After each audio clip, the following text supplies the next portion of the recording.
mshukuru Mungu, maana alishakutendea. Mungu alikutendea nini?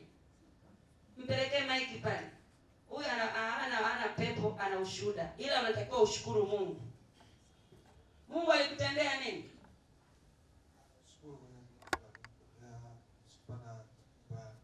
Alipata nyumba, alikuwa amezulumiwa. Mpigie Yesu makofi.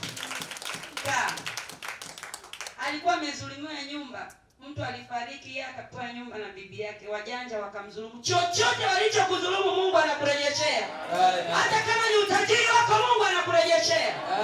Simama kwa miguu yako. Inua sadaka yako ya kinabii juu niombe. Baba, tunakuja kwako kwa moyo mkunjufu.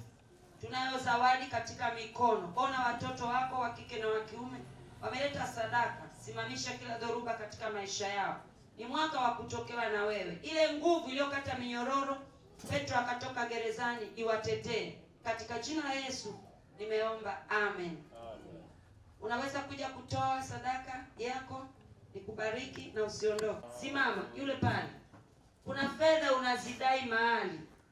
Mungu atakupa hizo fedha, lakini utoe sadaka shukrani.